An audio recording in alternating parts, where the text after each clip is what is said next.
Mummy जी, चाय ले लीजिए। अरे कलमुही, तेरे हाथों से तो चाय पीते हुए भी डर लगता है, कहीं इससे तेरा रंग मुझ पर ना चढ़ जाए। अगर इन्हें इतनी ही शर्म होती तो मेरे इतने हैंडसम भाई को इस तरह फंसाती नहीं। बानी और शिवम की लव मैरिज हुई है। बानी के ससुराल में उसकी ननद और सास हैं, जिन्हें अपने गोरे रंग पर बहुत गुरूर होता है, जिस वजह से वो बानी को सिर्फ उसके सांवले रंग की वजह से नापसंद करती है और हमेशा उसे ताने सुनाती रहती हैं। बानी उनकी सभी जली कटी बातें सुनकर चुपचाप वहां से चली जाती है। तुम माँ और छोटी को कुछ बोलती क्यों नहीं? मम्मी जी बड़ी हैं, हर छुटकी ना समझ, इस तरह उन्हें उल्टा जवाब देना सही नहीं। मेरी जिम्मेदारी उनकी सेवा करना है, जो मैं पूरे दिल से हमेशा करती रहूंगी। ऐसा बोलकर बानी रसोई में जाकर रात के खाने की तैयारी करने लगती है। रात को खाना खाते हुए बानी की सास उसे कहती है, कल मैंने अपनी फ्रेंड्स के साथ किटी पार्टी रखी है, समय से सारा खाना बना देना और अपना मनहूस चेहरा लेकर ज्यादा उनके सामने मत आना, समझी? माँ, बानी आप दोनों की कितनी परवाह करती है, फिर भी आप उससे इतना बुरा व्यवहार क्यों करती हैं? अरे एक तो लव मैरिज करके इस कलमुही को हमारे सर पर लाकर बिठा दिया और अब हम इसे कुछ बोल भी नहीं सकते क्या? भैया तो इनकी तरफदारी करेंगे ही, आखिर इन्होंने पूरी तरह उन्हें अपने वश में जो किया है।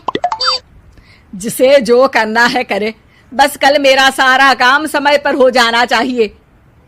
इस पर सब खाना खाकर सोने चले जाते हैं और अगले दिन बानी जल्दी उठकर सास की किटी पार्टी के लिए तैयारियां शुरू कर देती है, जिस पर पार्टी शुरू होने के बाद सास की सहेलियां कहती हैं, अरे वाह री, तेरी बहू ने तो बड़े स्वादिष्ट समोसे बनाए हैं।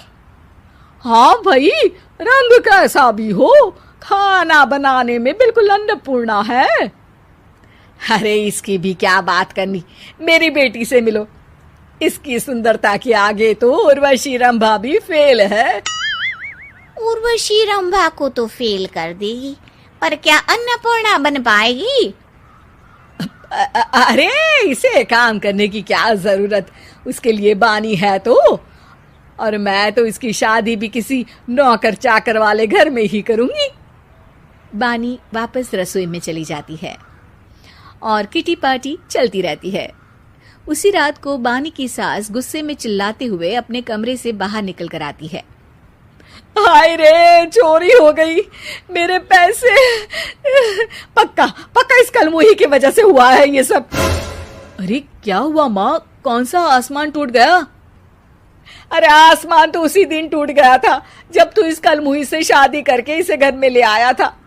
खुद तो आई ही, अपने साथ साथ मनहूसियत का काला साया भी मेरे घर ले आई। अरे हुआ क्या माँ? अरे मेरी तिजोरी में रखे पैसे कहीं गायब हो गए, सुबह ही देखा, अरे यहीं रखे थे। क्या आप मुझ पर चोरी का इल्जाम लगा रही हैं? अरे काली बिल्ली पर भी क्या कोई मनहूसियत का इल्जाम लगाता है? ऐसा बोलकर बानी की सास वहां से चली जाती है, जिसके बाद शिवम और बानी बात करने लगते हैं। देखो, मम्मी की बात का बुरा मत मानना, वो बस परेशान है ना, इसलिए कुछ भी बोल गई। वो परेशान नहीं, मुझसे नफरत की वजह से ऐसा बोलकर गई हैं। उन्हें मैं हमेशा एक आंख नहीं सुहाती। देखो बानी, अगर तुम चाहो तो हम दूसरा घर लेकर वहां शिफ्ट कर सकते हैं। आखिर तुमसे प्यार करके तुम्हें अपनी जिम्मेदारी पर इस घर में लेकर आया हूं, इस तरह टॉर्चर नहीं होने दे सकता। अगर आप साथ हैं तो मुझे किसी चीज की टेंशन नहीं, और आखिर वो हमारे बुजुर्ग हैं, हम उन्हें और छुटकी को इस तरह अकेले छोड़कर कैसे जा सकते हैं? इसके बाद बानी भी अपने कमरे में चली जाती है और अब हर रोज उसकी सास की तिजोरी से पैसे गायब होने लगते हैं। इसी तरह कुछ समय बीत जाता है और वो हर बार हर चीज का इल्जाम बानी पर लगाती है, पर बानी कभी कुछ भी नहीं बोलती। कलमुही नास पीटी, बहू को घर की लक्ष्मी बोलते हैं, ये तो पनौती बनकर आई है, पनौती।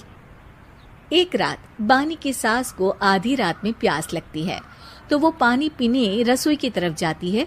तभी उसे अपनी बेटी के कमरे में कुछ आवाज सुनाई देती है। हाँ हाँ, मैंने मम्मी की तिजोरी से हर रोज थोड़े थोड़े पैसे निकाल कर हम दोनों के लायक खूब पैसे इकट्ठे कर लिए हैं।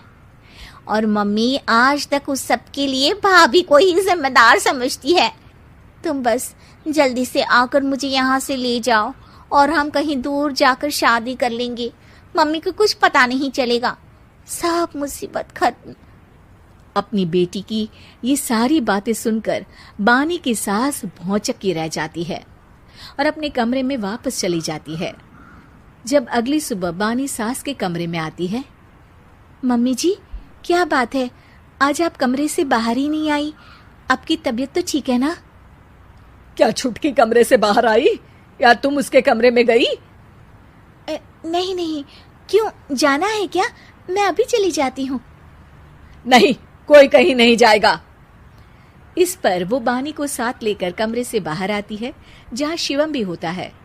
वहां उसकी सास बोलती है, छुटकी मेरी तिजोरी के सारे पैसे लेकर अपनी माँ के बारे में कोई ख्याल करे बिना किसी लड़के के साथ घर छोड़कर चली गई। और बहू, तुमने मुझ जैसी सास की सेवा करने के लिए अपने ही पति के साथ दूसरे घर जाने से मना कर दिया। मैंने हमेशा तुम्हारा रंग देखा अच्छा ही नहीं, जो मेरी सबसे बड़ी गलती है। मुझे माफ कर दे बेटा। और इसके बाद बानी की सास कभी अपनी बहू की तारीफ करते थकी नहीं।